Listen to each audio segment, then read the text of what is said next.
Hello, good morning. ഇന്ന് 6-ാം തീയതി ഞങ്ങൾ ഇപ്പോൾ ചെക്കൗട്ട് ചെയ്യണം. 10 മണി കഴിഞ്ഞു. അപ്പോൾ ഞങ്ങൾ ഇറങ്ങി. ഞങ്ങൾ ബാക്ക് ടു പാലക്കാട് പോണ വഴിക്ക് നമുക്ക് വേറെ ഏതെങ്കിലും അമ്പലം കവർ ചെയ്യാൻ പറ്റുവാണെങ്കിൽ ഒരു അമ്പലം കണ്ടു. ഇനിയിപ്പോൾ ഇങ്ങനെ നോക്കട്ടെ. കാല് രാവിലെ എണീച്ചോടും ഭയങ്കര വേദനയായിരുന്നു. കുതി കേട്ടോ, ഈ പാദത്തിൻ്റെ കുതിയൊക്കെ നല്ല വേദനയായിരുന്നു. അങ്ങനെ ഭയങ്കര ഇതായിരുന്നു. കുഴപ്പമൊന്നുമില്ല. പക്ഷെ വരട്ടെ. ശരി, വാ മതി വാ. അപ്പോൾ അങ്ങനെ ഞങ്ങൾ ലിഫ്റ്റ് കയറി ചെക്കൗട്ട് ചെയ്യണം. ഇതേ അമ്പലം ഇത്രയും അടുത്താണ് അമ്പലം. ഇവിടെ റൂമാണ്. ഈ ഗോപുരം വന്നിട്ട് വടക്ക് ഗോപുരമാണ്. ഇതിൻ്റെ അപ്പുറത്ത് തന്നെയാണ് ഈസ്റ്റ് രാമ ഗോപുരം. ക്ലിയർ ആയിട്ട് അതെ, ഞങ്ങൾ വണ്ടി ഇറങ്ങിയ ഉടനെ നമുക്ക് നല്ല ശുഭശകനം ഭഗവാൻ തന്നിരിക്കുന്നത്. ആരതി എന്റെ ഗോവിന്ദ, ഞാൻ ഇറങ്ങി തൊഴുകട്ടെ കേട്ടോ. ശരിക്കും പറഞ്ഞ മഹാ അത്ഭുതമാണ് ഇപ്പൊ നടന്നത്. എനിക്ക് അനുഭവം പറഞ്ഞാൽ ഇങ്ങനൊരു അനുഭവം എനിക്ക് ഭഗവാൻ എന്താ പറയാ തൊഴുകാൻ ഞങ്ങൾ തൊഴുകല്ല, ഞങ്ങൾ റൂമിൽ നിന്ന് ഇറങ്ങി വെക്കേറ്റ് ചെയ്തു. ഞാൻ എനിക്ക് ATM പോണ്ടി വന്നു. അതുകൊണ്ട് എനിക്ക് പിന്നെ ഞങ്ങൾ ഇറങ്ങണല്ലോ പാലക്കാടേക്ക് പോകുമ്പോൾ മല അരുണഗിരി മല തൊഴുക. തൊഴുകുമ്പോണ്ട് കാറ് ശരി പോലീസ് നോക്കുന്നുണ്ട്. ഇപ്പൊ കാറ് കഴിയുമ്പോ നോക്കുമ്പോഴേ ഗണപതി ആദ്യം വരുന്നു. ഇതോ ഇതെന്തോ പേയ് ഗോപുരം എന്നാണ് പറയുന്നത്. പേയ് ഗോപുരം. പേയ് ഇത് ഐതിഹ്യം എന്താന്ന് കരുതില്ല. ഗോപുരം നിത്യാനന്ദ അവതാര സ്ഥലം. നിത്യാനന്ദ ആശ്രമം അല്ലേ, രമണ മഹർഷി. അപ്പൊ അങ്ങനെ ശിവനെയും പാർവതിയെയും പേര് നാട് ഭഗവാൻ അരുണഗിരി, അത് നാട് ഗ്രാമപ്രദക്ഷിണത്തിന് ഇറങ്ങിയിരിക്കുകയാണ്. അപ്പൊ രാവിലെ ഈ ഒരു ശരിക്കും പറഞ്ഞ ഈ സമയത്ത് ഞാൻ ഇറങ്ങിയില്ലെങ്കിൽ നമുക്ക് ഈ ദർശനം കാണാൻ പറ്റില്ലായിരുന്നു. റൂമിൽ നിന്ന് ഇറങ്ങി ഈ സമയത്താണ് എനിക്ക് ഇങ്ങനെ ദർശനം നല്ല ഇറങ്ങുമ്പോൾ നല്ലൊരു ഇതായിരുന്നു. അപ്പോൾ ഭയങ്കര ആ വീഡിയോ എടുത്തിട്ടുണ്ട്, കുറച്ച് വീഡിയോ എടുത്തിട്ടുണ്ട്. അതിന് ക്ലിപ്പിങ്സൊക്കെ ഞാൻ വ്ളോഗിൽ ആഡ് ചെയ്യുമ്പോൾ ഇരുന്ന് കാണാം. അപ്പോൾ ഇങ്ങനെ നല്ല ദർശനമൊക്കെ കിട്ടിയിട്ടാണ്, നല്ല ദർശനമായിരുന്നു. അപ്പോൾ ഞങ്ങൾ ഇനി പോണ വഴിക്ക് വേറെ ഏതെങ്കിലും നമ്മളും കവർ ചെയ്യാൻ പറ്റുമെങ്കിൽ കവർ ചെയ്യാം. വലിയ ദർശനമൊക്കെ എങ്ങനെയായിരുന്നു? അതല്ലേ,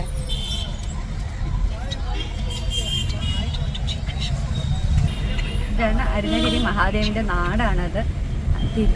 അരുണാചലം, തിരുവണ്ണാമലൈ.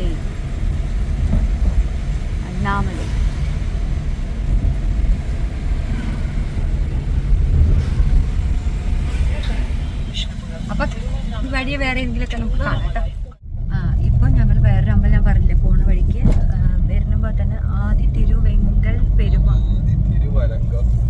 തിരുവരങ്കം പെരുമാൾ ടെമ്പിൾ, അവിടേക്കാണ് പോകുന്നത്. ശ്രീ പത്മനാഭസ്വാമി ആയിട്ടാണ് മൂർത്തി. ഞാൻ ആദ്യമായിട്ടാണ് പോകണം, എനിക്കറിയില്ല. അപ്പോൾ അവിടേക്ക് പോവുകയാണ് വഴി.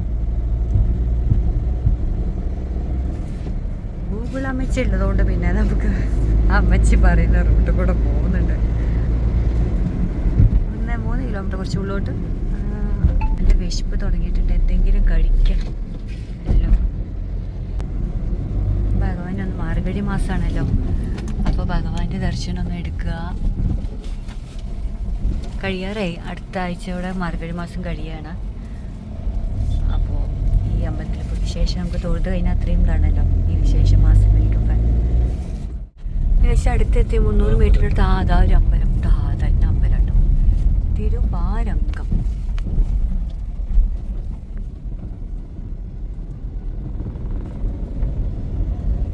ഇതാണ് അമ്പലം. ഞാൻ എന്തായാലും ഇവിടുന്ന് തിരുവണ്ണാമലയ്ക്ക് വരുന്നവരൊക്കെ ഈ അമ്പലം തൊഴുകാൻ നോക്കുക.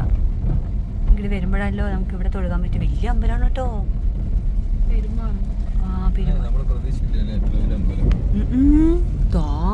നമുക്ക് തിരക്കുണ്ടാവോ ദർശനം? ഓക്കെ, ഞാനൊന്ന് ദർശനം എടുക്കട്ടെ. ഉള്ളിലെ ക്യാമറ അലൗഡ് ആണെന്ന് അറിയില്ല.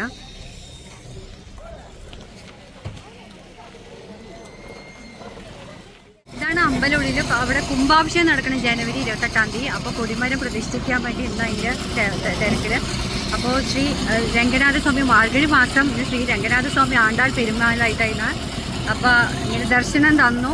എല്ലാ മൂർത്തികളും ഒരു അറയ്ക്കുള്ളിൽ ഇരുത്തിയിട്ട് ആണ് ദർശനം. അപ്പോൾ അങ്ങനെ ഇന്ന് ദർശനം അങ്ങനെ കിട്ടി.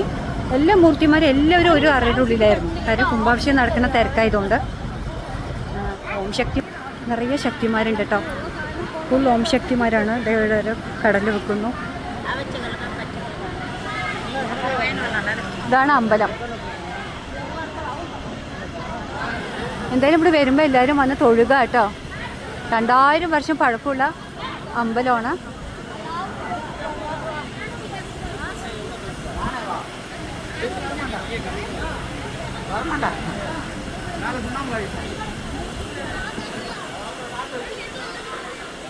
ഇതാണ് അമ്പലം വെളിയിൽ. ഞങ്ങളിവിടെ ഭക്ഷണം കഴിക്കാൻ വേണ്ടി കയറിയിരിക്കാം കേട്ടോ. ലൈവ് തട്ടുദോശക്കറിയാണ്.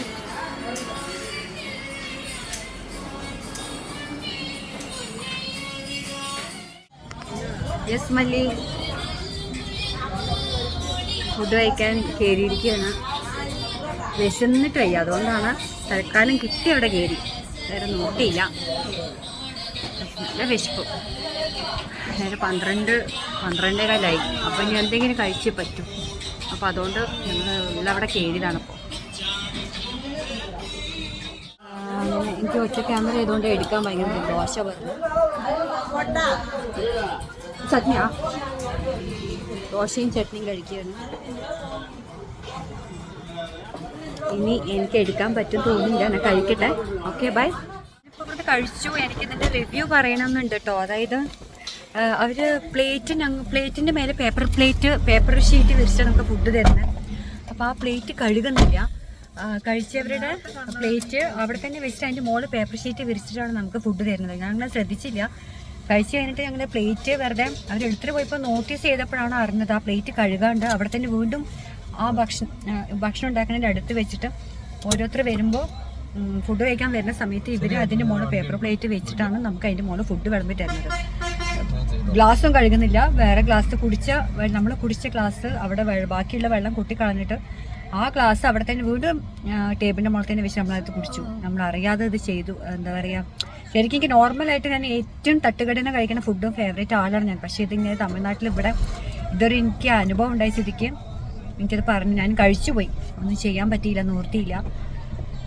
എനിവേ എന്ത് ചെയ്യാൻ പറ്റും? ഇതൊക്കെയാണ് ഇവിടുത്തെ. എനിക്ക് ഇതെല്ലാം നോട്ടീസ് ചെയ്തത് എൻ്റെ കൂടെ വന്നേ കുട്ടി. അതായത് മുഖം കാണിച്ചേ മല്ലിയാണ് കേട്ടോ. അതെല്ലാം നോട്ടീസ് ചെയ്ത് തന്നത്. ഞാനും അറിഞ്ഞില്ല. കാരണം ഞാൻ പ്യുവർ വെജാണ്. നോൺ വെജ് വിളമ്പിയതിൻ്റെ ആ കിണത്ത് തന്നെ എനിക്കത് ഞങ്ങളുടെ ഒരു ഇതല്ല. എനിക്കെന്തോ അത് ചിലപ്പോൾ ഇന്നത്തെ ഭക്ഷണം ഇങ്ങനെ ആയിരിക്കാം. എന്തോ നിങ്ങൾക്കൊന്നും ചെയ്യാൻ പറ്റിയില്ല. ഓ AC ഇട്ടിരുന്ന് ചൂടെടുക്കണം. ഇവിടെ ഇന്നലെ വരുമ്പോ അത്ര ചൂടുണ്ടായിരുന്നില്ല. ഇന്ന് എന്താണോ നല്ല ചൂട്.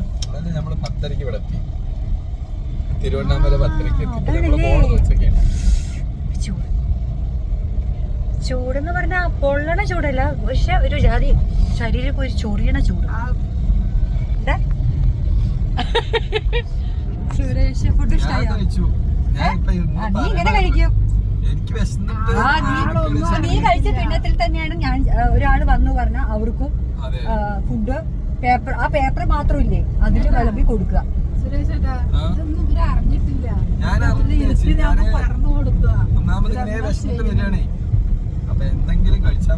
ഞാൻ സത്യമായിട്ട് എനിക്ക് വിശന്നിട്ട്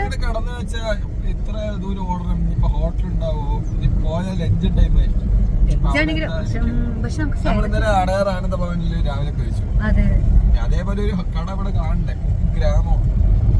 പ്യുവർ വെജ് ഹോട്ടലിൽ കയറി പറഞ്ഞാൽ നമുക്ക് ഒരു പ്രശ്നമില്ലായിരുന്നു. ജസ്റ്റ് നമുക്ക് അങ്ങനെ ഒരു അനുഭവം നമുക്ക് കിട്ടിയപ്പോ എനിക്ക് ആകെ കഴിച്ചപ്പോ പിന്നെ വാഷിംഗ് ബേസിൻ കഴുകുന്ന ഒരു അതിന്റെ ഉള്ളില് തുപ്പണയില് ഞങ്ങള് വായി തുപ്പുന്ന സിങ്ങിനുള്ളിലാണ് പാത്രം കഴുകണ ആ ചകിരിയൊക്കെ അതിന്റെ ഉള്ളിൽ തന്നെ ഇട്ട് വെച്ചിരിക്കും. നമ്മൾ അതിന് മേലെ തുപ്പുന്നുണ്ട്. കഴിച്ചത് വല്ലാത്തൊരു അടിയായി പോയി. കുഴപ്പമില്ല. ഇന്നത്തെ നമ്മുടെ ഒരു എല്ലാവർക്കും എന്താ പറയാ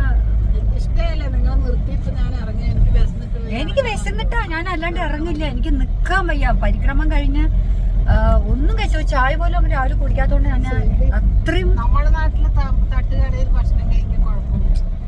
ഇത്രയ്ക്ക് വിശന്ന് നിൽക്കാൻ പറ്റാത്തോണ്ട് മാത്രം ഞാൻ ഇങ്ങനെ കഴിച്ചതാണ്. ഇല്ലെങ്കിൽ ഞാൻ സഹിക്കും, കുറച്ചും കൂടി സഹിക്കുമായിരുന്നു. പക്ഷെ ഇവിടെ ഞാൻ പറഞ്ഞില്ലേ, ഹൈവേ നമുക്കിവിടെ കടയൊന്നും അടുത്തില്ല, വേറെ ഒന്നും ഇല്ല, നിവൃത്തിയില്ല. അപ്പോൾ ശരിയെങ്കിൽ ശരി, കാരണം കൂടെ വരുന്നവരെ അവരും എൻ്റെ കംഫർട്ട് മാത്രം നോക്കിയാൽ പോലെ എനിക്ക് അവരുടെയും കംഫർട്ട് നോക്കണം. അവർക്ക് വിശന്ന് കഴിഞ്ഞാൽ നമുക്ക് അവരുടെയും അവര് എന്തെങ്കിലും ഒന്ന് വയറെന്നറിയാൻ എല്ലാവരും ആഗ്രഹിക്കുള്ളൂ, ജസ്റ്റ് ഒന്ന് വിശപ്പെടുക്കാൻ. അപ്പം എനിക്ക് എൻ്റെ കംഫർട്ട് മാത്രം നോക്കിയിട്ട് മറ്റുള്ളവരെ എനിക്ക് അത് ഉപദ്രവം ചെയ്യുന്ന എനിക്ക് ഇഷ്ടമല്ല. അപ്പോൾ എല്ലാവരും എന്താ വെച്ചാൽ കഴിച്ചോട്ടെ എന്ന് ഞാനും ഇറങ്ങിയതാണ്. അപ്പം ഇപ്പോൾ പെട്രോള് പിന്നെ എന്താ വെച്ചാൽ എനിക്ക് വ്ളോഗിൽ നമ്മൾ പാലക്കാട് പോയിക്കൊണ്ടിരിക്കുകയാണ്, അത് തന്നെ ആയിരിക്കും അധികം. ഇപ്പോൾ മോസ്റ്റ്ലി പ്രോബബ്ലി എൻ്റെ ഫോണിൻ്റെ ചാർജ് കമ്മിയാവാറായി. സോ വ്ളോഗ് ഇങ്ങനെ പാലക്കാട് അധികം കംപ്ലീറ്റ് ആക്കാനായിരിക്കും. അങ്ങനെ കാറിൽ കുത്തിക്കൊടുക്കാനുള്ള സൗകര്യമില്ല, എൻ്റെ ഭയങ്കര ടൈം. അപ്പോൾ പാലക്കാട് എത്തിയിട്ട് ബാക്കി പറയാം ചാർജായിട്ട്. ഓക്കെ, അപ്പം ഇത്രയേ ഉള്ളൂ നമ്മുടെ തിരുവണ്ണാമല യാത്ര. എല്ലാവരുടെയും ക്യാപ്ചർ ആയിട്ട് എൻ്റെ വോയിസൊക്കെ ക്ലിയർ ഉണ്ടോ എന്ന് എനിക്ക് അറിഞ്ഞൂടാ. പോയിക്കൊണ്ടേയിരിക്കുകയാണ്. ഇവിടെ ഒരാൾ കിടന്നു, ഒരേ കിടത്തം, രാവിലെ കയറി കിടത്താണ്. അതെന്താ എന്തോ വിചാരിച്ചു. അപ്പോൾ ബാക്കി വിശേഷങ്ങളൊക്കെ ഇനി നാളെ പറയാം. ഓക്കെ, എൻ്റെ ഫോൺ അവിടെ എത്തിയിട്ട് ഇനിയിപ്പോൾ എങ്ങനെയൊരു 2-2.5 മണിക്കൂറാവും പാലക്കാടെത്താൻ. എല്ലാം നല്ല ദർശനമായിരുന്നു. ദർശനെ കുറിച്ചിട്ടൊക്കെ ഞാൻ അത് വേറൊരു വീഡിയോ ആയിട്ട് പറയാം കേട്ടോ. By blue. ഹലോ, അപ്പോൾ വീടൊക്കെ എത്തി, നേരത്തെ എത്തി.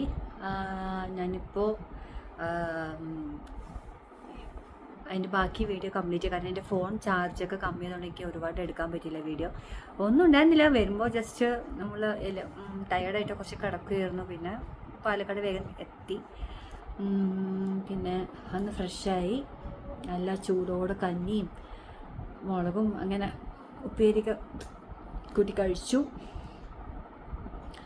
കാല് കുറച്ച് നീര് വന്നു നടന്നിട്ട്, നല്ല ഇതായിട്ട്.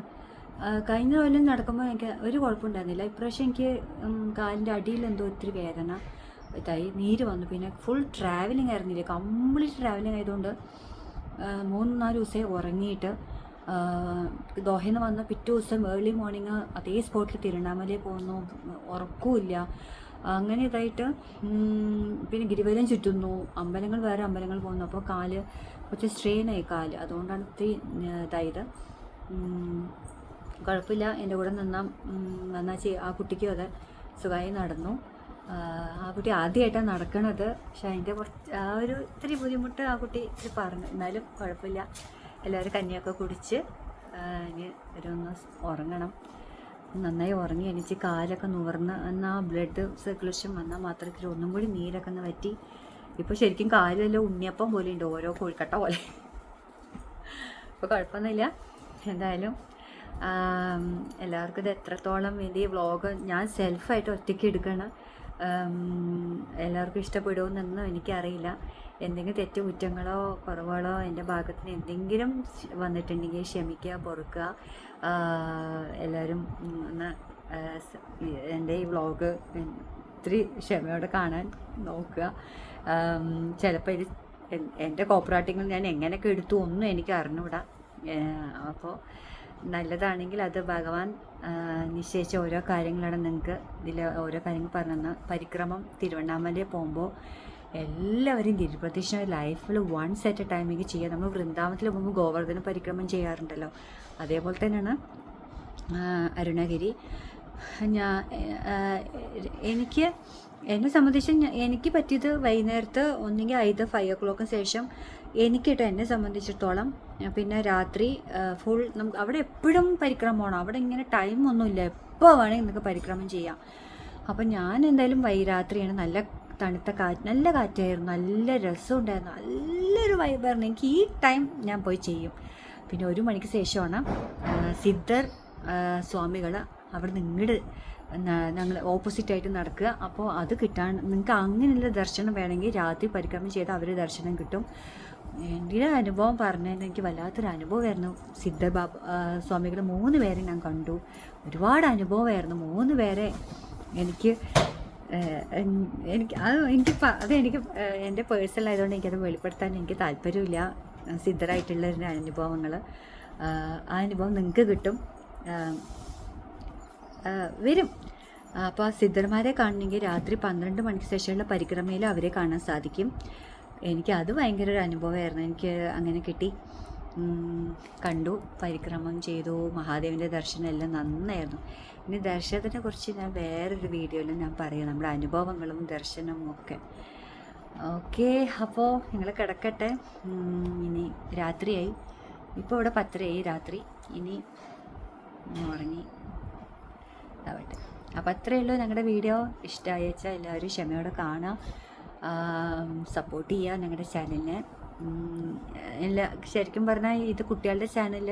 എൻ്റെ ഈ വ്ളോഗ് വരുമ്പോൾ ഒരു പ്രത്യേക ഒരു ട്വിസ്റ്റായിട്ടായിരിക്കും തിരുവണ്ണാമല സ്പിരിച്വൽ യാത്ര, ഒരു ഡിവൈനായിട്ടുള്ള ഈ ഒരു സ്ഥലത്തേക്ക് ഈ വ്ളോഗ് അത് ഞാനിടുന്നത്. Okay, bye, take care. എല്ലാവർക്കും എന്താ പറയുക, എല്ലാവർക്കും ഈ തിരുവണ്ണാമല യാത്രയിൽ എല്ലാവർക്കും ഉൾക്കൊള്ളാൻ സാധിക്കട്ടെ എന്നാണ് എൻ്റെ ഒരു ഇത്. Okay, bye. അത്രയും.